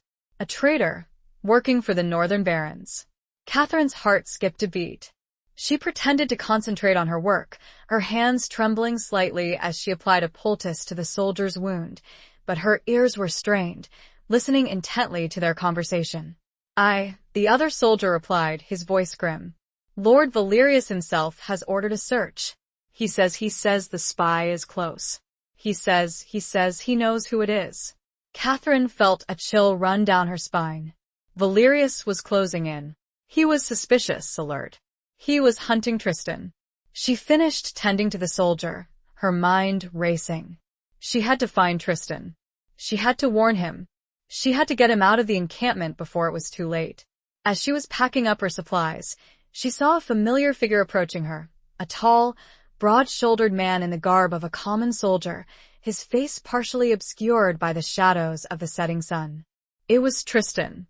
Catherine's heart leaped with a mixture of relief and terror. She quickly glanced around, ensuring that no one was watching them, then gestured for him to follow her to a more secluded area, behind a cluster of tents. Once they were out of sight, she turned to him, her eyes filled with urgency. "Tristan," she whispered, her voice trembling, "you're in danger. Valerius, he knows. He's searching for a spy. He says he knows who it is." Tristan's expression hardened. "I know," he said, his voice low and grim. I've been feeling his eyes on me. I've been sensing his suspicion." "We have to leave," Catherine insisted. "We have to get out of here." "Now." "I can't," Tristan said, his voice filled with frustration. "I have the evidence. I have proof of Valerius's treachery. I just need a little more time. I need to find a way to get it to the king." "There's no time," Catherine argued. "He's closing in. If he finds you, he'll kill you." Tristan hesitated, his gaze torn between his duty to the king and his desire to escape with Catherine. He knew she was right. He was walking a tightrope, and the slightest misstep could send him plummeting to his death. Suddenly, a voice rang out from behind them. Well, what have we here?" Catherine and Tristan whirled around to see Lord Valerius standing there, a smug smile on his face, his eyes gleaming with triumph. He was flanked by 2 guards, their swords drawn, their expressions menacing. "It seems," Valerius said, his voice dripping with sarcasm, "that the little healer has found her patient. Or should I say her accomplice?" The unveiling had begun. The dance of deception was over. Catherine and Tristan were trapped, their fate hanging in the balance, their love and loyalty about to be tested in the crucible of Valerius's treachery. He stepped forward, eyes burning, and declared, "Seize them." Chapter 14. Threads of Fate. The sudden appearance of Lord Valerius, his triumphant sneer, and the menacing presence of his guards sent a wave of ice-cold fear through Catherine. She and Tristan were trapped, their carefully constructed facade shattered, their desperate plan exposed. "Seize them," Valerius commanded again, his voice sharp and authoritative. The guards moved forward, their swords glinting in the fading light. Tristan instinctively stepped in front of Catherine, shielding her with his body, his hand moving towards the hilt of his own, concealed sword. But before he could draw his weapon, before the guards could reach them, a voice rang out from the shadows. "Hold." The command was unexpected, powerful, and filled with an authority that even Valerius couldn't ignore. Everyone froze, their eyes turning towards the source of the voice. From the darkness emerged a figure clad in regal purple, her silver hair gleaming in the moonlight, her eyes sharp and intelligent. It was Princess Isolde. Valerius's smug expression faltered, replaced by a flicker of surprise, then quickly masked by a carefully constructed facade of polite deference. "Your Highness," he said, bowing his head. "What an unexpected pleasure. What brings you to this humble corner of the encampment?" Isolde ignored his feigned courtesy, her gaze fixed on Catherine and Tristan. "Release them," she said, her voice firm and unwavering. Valerius hesitated, his eyes darting between Isolde and the 2 prisoners. "But your highness," he stammered, they are traitors. They are spies, working for the northern barons. I have proof." Isolde raised an eyebrow, her expression skeptical. "Proof?" she asked, her voice laced with a hint of amusement. "Or merely accusations, fueled by your own ambitions?" Valerius flushed, his carefully constructed composure beginning to crumble. I assure you, your highness," he insisted, "I have evidence. This man," he gestured towards Tristan, "is a disgraced knight, banished from his lands for his complicity in the murder of Lord Edmund of Dunmere. And this woman," he pointed at Catherine, is his accomplice." Isolde's gaze shifted to Catherine, her eyes scrutinizing her face, her disguise. She seemed to recognize something, a flicker of familiarity, a hint of the noble bearing that Catherine couldn't entirely conceal. "And what is your name, healer?" Isolde asked, her voice soft but penetrating. Catherine hesitated, her mind racing. She had to maintain her disguise, protect her identity, but she also had to trust Isolde, to believe that she was the ally Tristan had hoped for. "My name is Lyra," she said, using the name Tristan had given her, the name of the woman he had loved, the woman who had been the key to his forced betrayal. It was a gamble, a desperate attempt to signal to Isolde her connection to Tristan, her knowledge of the secret that bound them. Isolde's eyes widened slightly, a flicker of understanding passing across her face. She knew the name. She knew the story. She knew the truth. "Release them," she repeated, her voice even firmer this time. "They are under my protection." Valerius, his face now a mask of barely concealed rage, opened his mouth to protest, but Isolde cut him off. "I will hear no more arguments, Lord Valerius," she said, her voice sharp and commanding. "These two are my guests. I will escort them to my tent, where we will discuss this matter further." She turned and walked away, her back straight, her head held high, her regal presence silencing any further dissent. Catherine and Tristan, still stunned by this unexpected turn of events, followed her, the guards reluctantly parting to let them pass. As they walked, Catherine glanced back at Valerius, her eyes meeting his. She saw the fury in his gaze, the hatred, the frustration. He had been thwarted, his plans momentarily derailed. But she knew that he would not give up. He was a dangerous enemy, a cunning manipulator, and he would not rest until he had achieved his goals. Inside Isolde's tent, a haven of richly embroidered tapestries and flickering candlelight, a sense of fragile safety descended. The princess dismissed her attendants, leaving them alone, the threads of fate seemingly rewoven by her intervention. Now, the true reckoning would begin, not in the shadows, but in the heart of royal scrutiny. Chapter 15. The King's Decree. Inside Princess Isolde's tent, a haven of relative calm amidst the chaos of the war encampment, Catherine and Tristan finally found themselves able to breathe, to speak freely, to reveal the truth they had guarded so carefully. Isolde, seated on a cushioned chair, her expression a mixture of curiosity and concern, gestured for them to sit. "Now," she said, her voice soft but firm, "tell me everything. Tell me who you are, what you are doing here, and why Lord Valerius believes you to be spies." Catherine and Tristan exchanged a glance, a silent agreement passing between them.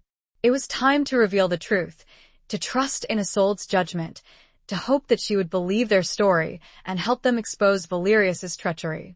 Catherine began, her voice trembling slightly at first, then gaining strength as she recounted the events of the past months: her father's murder, Tristan's forced complicity, the discovery of her father's journal, their desperate plan to infiltrate the encampment and gather evidence against Valerius. Tristan then took over, explaining his role in the conspiracy, his years of forced servitude, his efforts to gather proof of Valerius's involvement in the Northern Barons' rebellion, his intention to deliver the evidence to the king.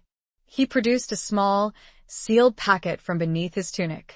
"This," he said, his voice filled with a mixture of weariness and determination, "contains the proof.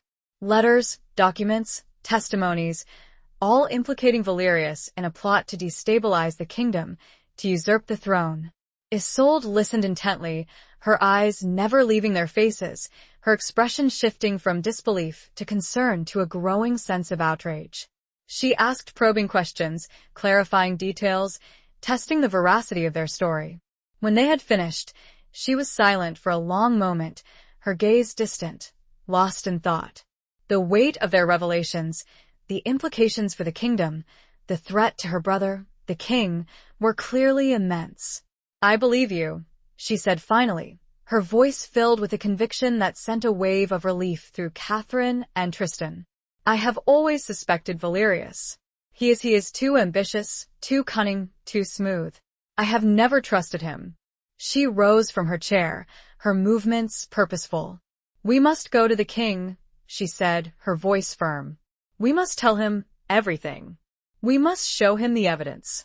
We must expose Valerius before it is too late." But before they could leave the tent, a commotion erupted outside, the sound of shouting voices, the clang of steel, the unmistakable sounds of conflict. Isolde's guards rushed into the tent, their faces alarmed. "Your Highness," one of them said, his voice urgent, "Lord Valerius, he has accused you of treason. He claims you are harboring spies, plotting against the king. He has ordered his men to arrest you." Catherine and Tristan exchanged a look of horror. Valerius had anticipated their move. He had preempted their attempt to reach the king. He had turned the tables on them. Isolde, however, remained calm, her expression unwavering. "He dares?" she said, her voice filled with a cold fury. "He dares to accuse me of treason? He dares to challenge my authority?" She turned to her guards. "Defend yourselves," she commanded. Defend me. "Defend my guests. We will not be taken prisoner. We will fight our way to the king." The guards, loyal to Isolde, drew their swords, their faces determined. Catherine and Tristan, despite their lack of armor and proper weapons, prepared to fight alongside them. The tent flap was thrown open, and Valerius's men stormed inside, their swords drawn, their faces filled with a mixture of aggression and uncertainty. They were clearly hesitant to attack a princess, a member of the royal family, but they were also bound by their orders, by their loyalty to Valerius. A fierce battle erupted within the confines of the tent, a chaotic clash of steel, a desperate struggle for survival. Catherine, despite her lack of combat training, fought with a ferocity born of desperation, using her healer's knowledge of anatomy to target vulnerable points, to inflict pain, to defend herself and Tristan. Tristan, though unarmed, fought with the skill and experience of a seasoned knight, using his strength and agility to disarm and incapacitate his opponents. Isolde, wielding a small, ornate dagger she had concealed within her robes, fought with a surprising grace and determination, her movements swift and precise, her eyes flashing with anger and resolve. Despite being outnumbered, they managed to hold their own, their combined efforts repelling the initial assault. But the battle was far from over. Valerius's men were numerous, and they were determined to carry out their orders. Suddenly, amidst the chaos of the fighting, a horn sounded, a loud, clear blast that echoed through the encampment. It was the king's horn, a signal of his arrival, a call to cease fighting. The fighting stopped abruptly, the soldiers freezing in place, their eyes turning towards the entrance of the tent. There, standing in the doorway, his face a mask of thunderous rage, stood King Alaric, the ruler of the kingdom, the man whose life and throne were at stake. He was flanked by his royal guard, their swords drawn, their expressions grim. "What is the meaning of this?" he roared, his voice booming through the tent. "Why are my soldiers fighting each other? Why is my sister being attacked?" Valerius, his face pale, his composure shattered, stepped forward, attempting to regain control of the situation. "Your Majesty," he stammered, "these people, they are traitors. They are spies. They are plotting against you." The king's gaze shifted to Catherine, Tristan, and Isolde, his eyes filled with a mixture of confusion and suspicion. It was a moment of truth, a turning point.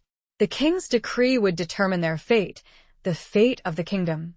The threads of fate, so violently tangled, were about to be either severed or secured by his command. Chapter 16. Beyond the Walls. King Alaric's imposing presence, his thunderous voice, and the sheer weight of his royal authority brought the chaotic scene in Princess Isolde's tent to an abrupt standstill. The soldiers, Valerius's men, and Isolde's guards alike, sheathed their swords, their eyes fixed on the king, awaiting his judgment. Valerius, recovering slightly from his initial shock, attempted to regain control of the narrative, pointing a trembling finger at Catherine and Tristan. "Your Majesty," he repeated, his voice strained, "these two are traitors. They are spies, working for the northern barons. I have proof." The king's gaze, cold and assessing, shifted to Catherine and Tristan. He looked at them, not with outright hostility, but with a deep, searching scrutiny, as if trying to discern the truth behind their disheveled appearances and the accusations leveled against them. Before either Catherine or Tristan could speak, Isolde stepped forward, her voice calm but firm. "Brother," she said, addressing the king with a mixture of respect and familial authority, "these accusations are false. Lord Valerius is lying. He is the traitor, not them." Valerius sputtered, his face turning crimson. "Your Highness," he protested, you are being deceived. These people are manipulating you." The king raised a hand, silencing Valerius. He turned back to Isolde. "Explain yourself, sister," he commanded, his voice still stern, but with a hint of curiosity. Isolde recounted the events of the past few hours, explaining Catherine's arrival at the encampment, her disguise as a healer, her connection to Tristan, and their shared mission to expose Valerius's treachery. She presented the sealed packet containing Tristan's evidence, handing it to the king. "This," she said, her voice ringing with conviction, "contains proof of Lord Valerius's plot to destabilize the kingdom, to incite rebellion, to usurp the throne." The king took the packet, his fingers lingering on the seal. He looked at Valerius, his expression unreadable. "Is this true, Valerius?" he asked, his voice dangerously low. Valerius, his composure completely shattered, stammered, "No, Your Majesty. It's a fabrication. They are lying. They are trying to frame me." The king ignored him. He broke the seal on the packet and began to examine the contents, his eyes scanning the letters, the documents, the testimonies. As he read, his expression grew darker, his brow furrowing, his jaw tightening. The silence in the tent was thick with tension, broken only by the crackling of the torches and the king's occasional muttered exclamations. Catherine and Tristan watched him, their hearts pounding, their fate hanging in the balance. Finally, after what seemed like an eternity, the king looked up, his eyes blazing with anger. He turned to Valerius, his voice filled with a cold, controlled fury. "You are a traitor, Valerius," he said, his voice low but resonant. "You have betrayed my trust, your oath, your kingdom. You are under arrest." Valerius paled, his eyes widening in disbelief. He opened his mouth to protest, but no words came out. He stood there, frozen, his carefully constructed world crumbling around him. The king's royal guard moved forward, seizing Valerius, disarming him, and binding his hands. He offered no resistance, his spirit broken, his ambitions crushed. The king then turned to Catherine and Tristan, his gaze softening slightly.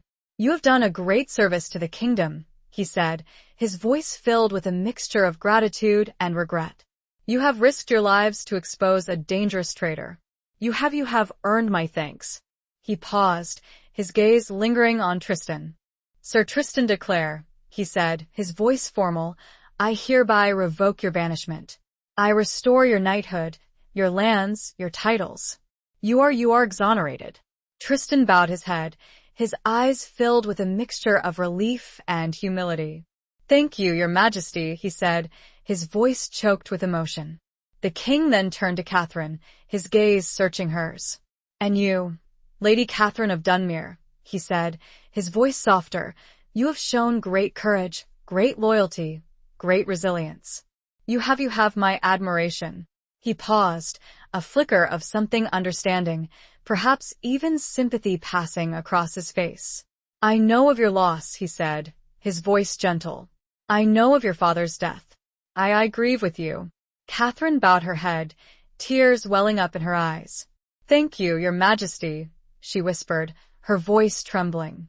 With Valerius taken into custody and the immediate threat neutralized, the king ordered a swift departure from the war camp, deeming it compromised by the conspiracy. He declared that the court would return to the capital, where Valerius would face a formal trial and the full extent of his treachery would be revealed. As the carriages and horses were prepared to depart, Catherine stood beside Tristan. They were no longer confined by castle walls or societal expectations, but a new set of uncertainties loomed. They had survived this peril, exposed a traitor, and earned the king's gratitude, but the road ahead was still veiled in mist. Chapter 17. Scars of the Past. The journey back to the capital was a somber affair. The initial relief of Valerius's capture and the king's exoneration of Tristan gradually giving way to a deeper reflection on the events that had transpired, the scars they had left, and the uncertain future that lay ahead. Catherine and Tristan, though physically safe and reunited, found themselves grappling with the emotional aftermath of their ordeal. The constant fear, the deception, the near-death experiences had taken their toll, leaving them both weary and vulnerable. They traveled in separate carriages, as dictated by courtly protocol, but they managed to steal a few moments together, brief encounters in the privacy of Catherine's tent during the evening stops, or stolen glances across the bustling courtyards of the inns where they rested. These moments were filled with a mixture of relief, gratitude, and a hesitant tenderness. They spoke of their experiences, their fears, their hopes, their words often halting, their emotions raw and close to the surface.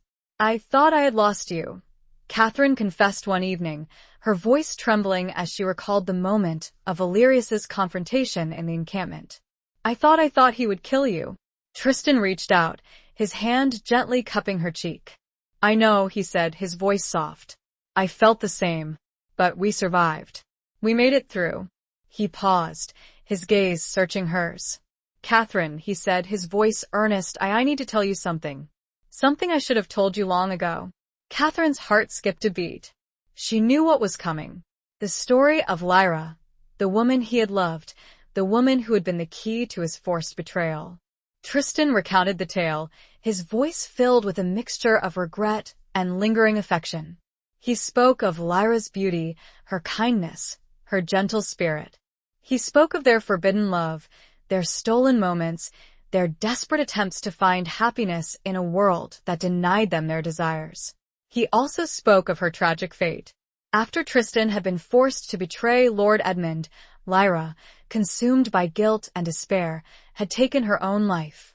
Catherine listened in silence, her heart aching for Tristan, for Lyra, for the young lovers whose dreams had been shattered by the cruelty and ambition of others. She felt no jealousy, no resentment, only a deep sadness, a profound empathy for the pain he had carried for so long. I am sorry, she said softly, when he had finished, her voice choked with emotion. I am so sorry for your loss. For everything you have been through. Tristan nodded, his eyes glistening with tears. It was a long time ago, he said, his voice rough. But the scars remain. The guilt, the regret, it never truly fades. He looked at Catherine, his gaze intense. But you, he said, his voice filled with a newfound hope, you have helped me heal. You have shown me that there is still good in the world, that there is still love. He reached out and took her hand, his fingers intertwining with hers. Catherine, he said, his voice barely a whisper, I love you. I have always loved you. Even when I thought it was impossible. Catherine's heart soared. She had longed to hear those words, to feel his love, to know that their connection had survived the trials they had faced. I love you too, Tristan, she said, her voice filled with a sincerity that echoed from the depths of her soul. I have always loved you, even when I thought you had betrayed me.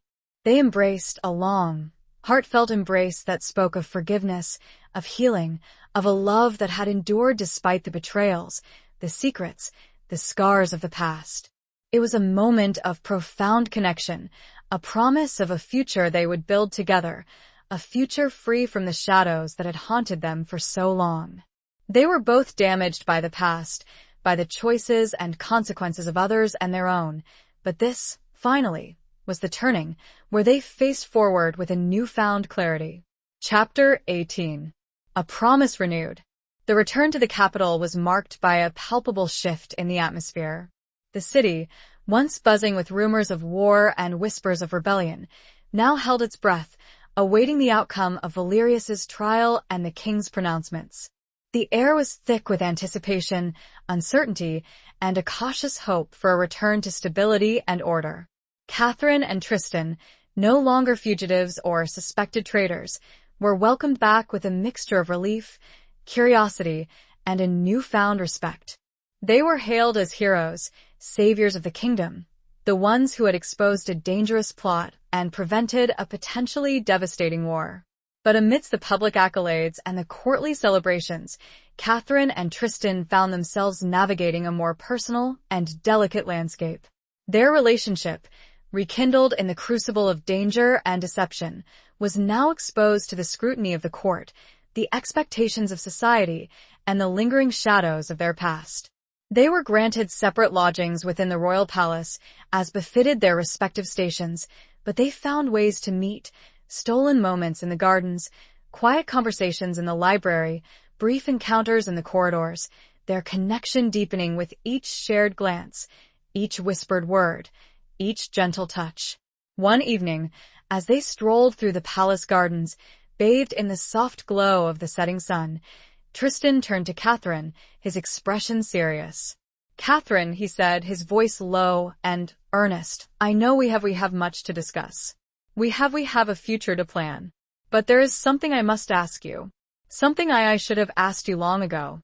He reached into his tunic and produced a small, velvet box. He opened it, revealing a ring, a simple band of gold adorned with a single, sparkling sapphire, the color of Catherine's eyes. "Catherine of Dunmere," he said, his voice trembling slightly, Will you do me the honor of becoming my wife? Will you share your life with me? Will you marry me?" Catherine's heart overflowed with joy. She had longed for this moment, dreamed of this moment, even when it had seemed impossible, a distant fantasy. Tears welled up in her eyes, tears of happiness, of relief, of a love that had endured the trials they had faced. She nodded, unable to speak, her throat choked with emotion. Tristan gently took her hand, his fingers trembling as he slipped the ring onto her finger. It fit perfectly, a symbol of their perfect union, a promise of a future they would build together. They embraced, a long, passionate embrace that sealed their vows, their commitment, their love. The world around them faded away, the noise of the city, the whispers of the court, the shadows of the past, all disappearing in the warmth of their shared embrace. "I love you, Tristan," Catherine whispered, her voice filled with a sincerity that echoed from the depths of her soul. "I love you more than words can say." "And I love you, Catherine," Tristan replied, his voice rough with emotion. I will spend the rest of my life proving it to you." Their engagement was announced the following day, met with widespread approval and celebration throughout the kingdom. It was seen as a symbol of hope, of renewal, of a future free from the treachery and division that had threatened to tear the realm apart. The king, overjoyed at the prospect of their union, offered them his blessing and a lavish wedding ceremony, to be held in the royal chapel, a grand affair that would unite not just two lovers, but two families, two houses, two forces for good.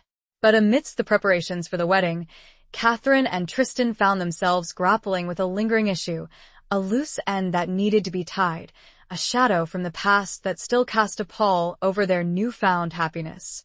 It was the matter of Alara, Tristan's sister, who had been their steadfast ally, their confidant, their secret keeper throughout their ordeal. She had risked her own safety, her own reputation, to help them, and they owed her a debt of gratitude that they could never fully repay. They knew that Alara harbored a secret longing, a hidden desire that she had never dared to express. She was in love with Sir Callan, Tristan's close friend, the knight who had vehemently defended Tristan's innocence in the courtyard of Dunmere. But Callan, though a good and honorable man, was of lower birth than Alara, and a match between them was considered unconventional, unlikely, perhaps even forbidden by the strict social codes of the court. Catherine and Tristan, aware of this, began laying their own plans, and as they did, the walls they had felt for so long seemed to crumble, replaced by the solid foundation of a shared future, a promise renewed. Chapter 19. The Dawn of Truth. With their own wedding approaching, Catherine and Tristan were determined to use their newfound influence and the king's favor to secure happiness not only for themselves, but also for those who had stood by them. Alara's unspoken love for Sir Callan was a matter they could no longer ignore.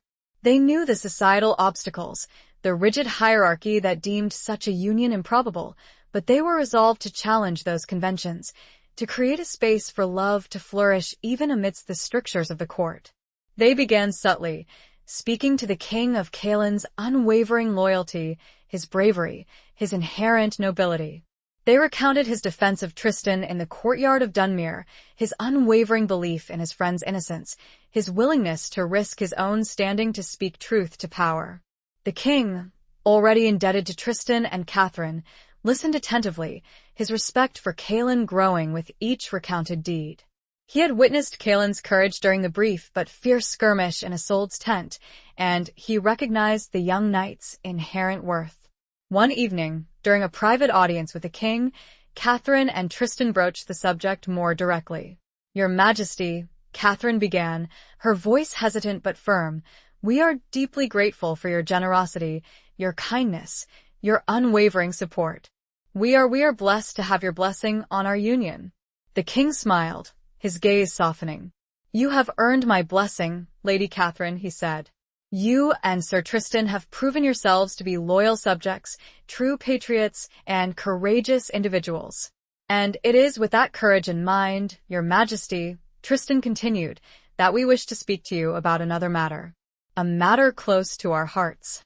He recounted Alara's unwavering support, her bravery in acting as their messenger, her willingness to risk everything to help them expose Valerius's treachery. He spoke of her loyalty, her kindness, her gentle spirit. Then, carefully, he broached the subject of her feelings for Callan.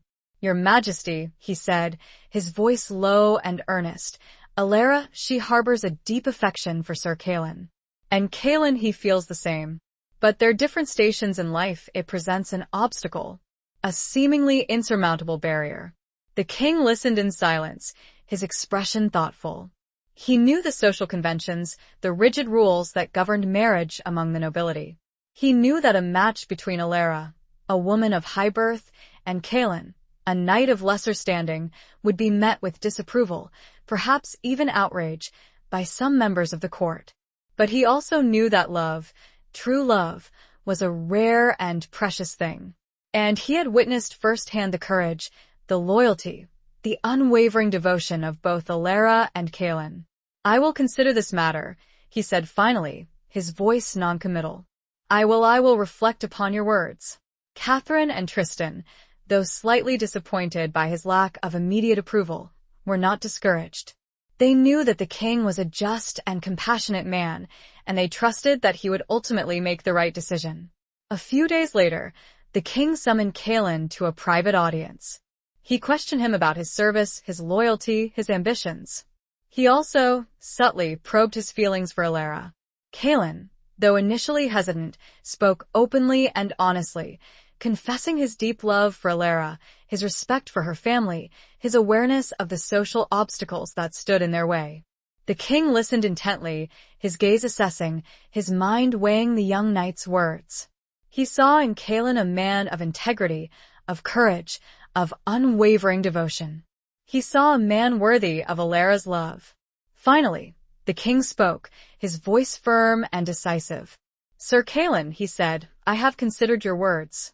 I have weighed your service, your loyalty, your character.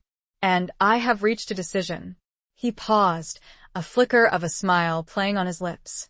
"I hereby grant you my permission to court Lady Alara de Clare.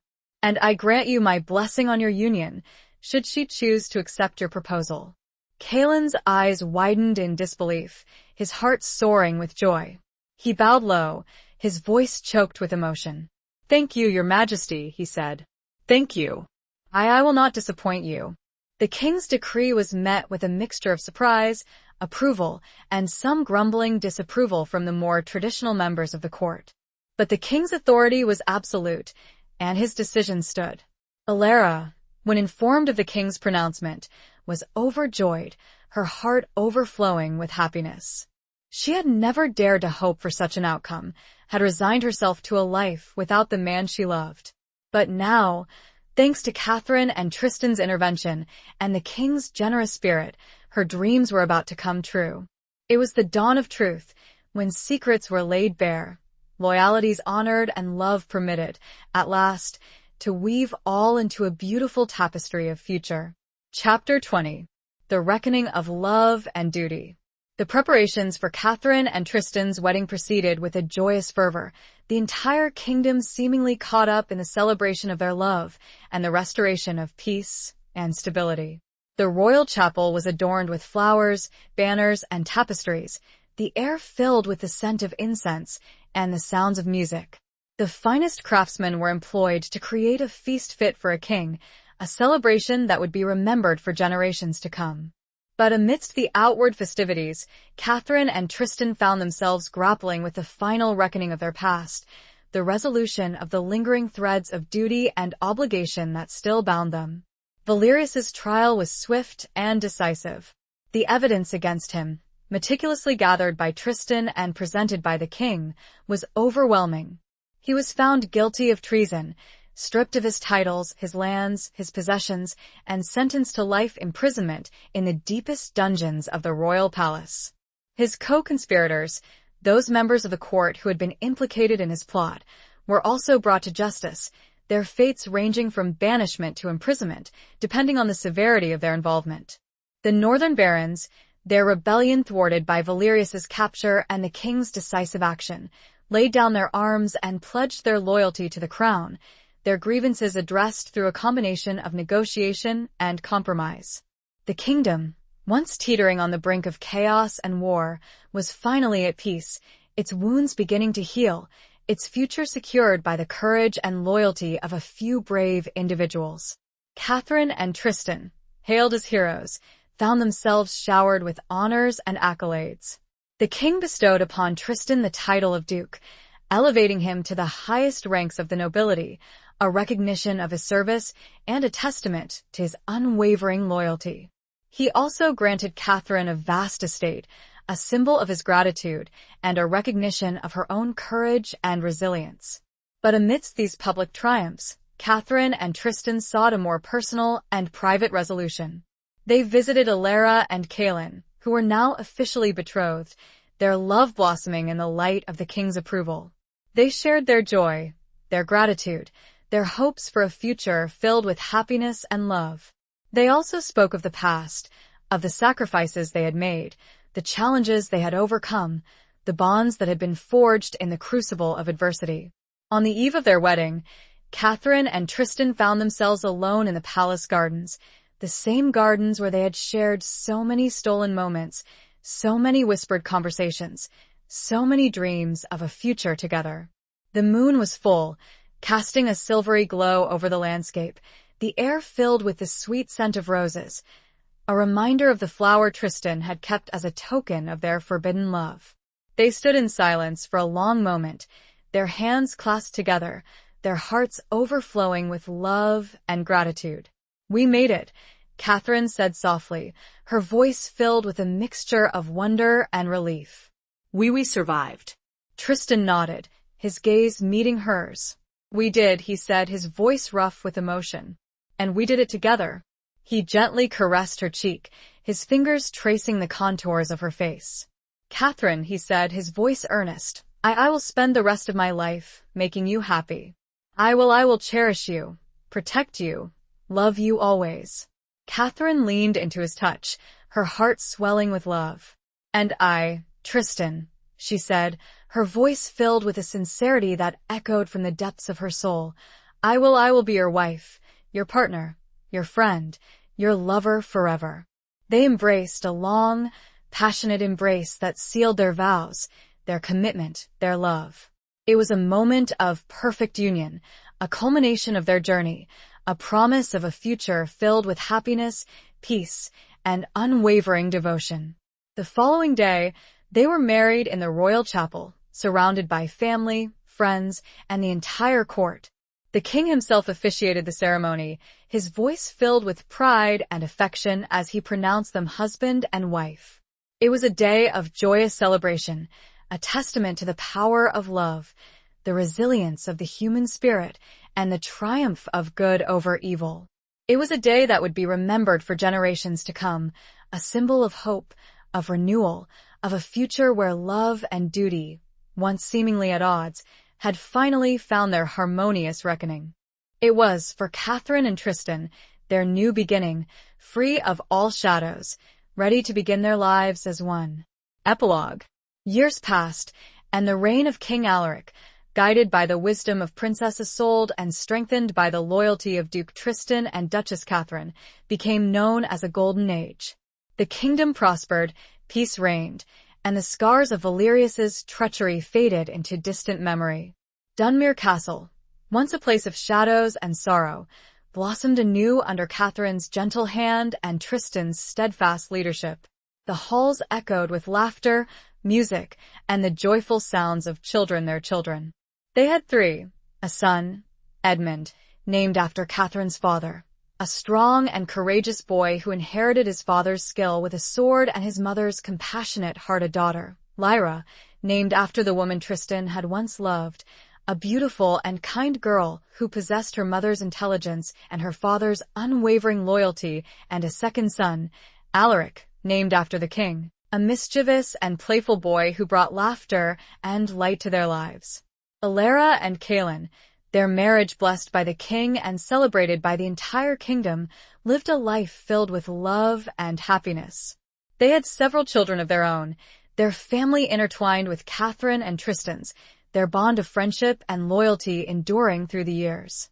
Catherine and Tristan, their love deepened by the trials they had overcome, found solace and joy in each other's company.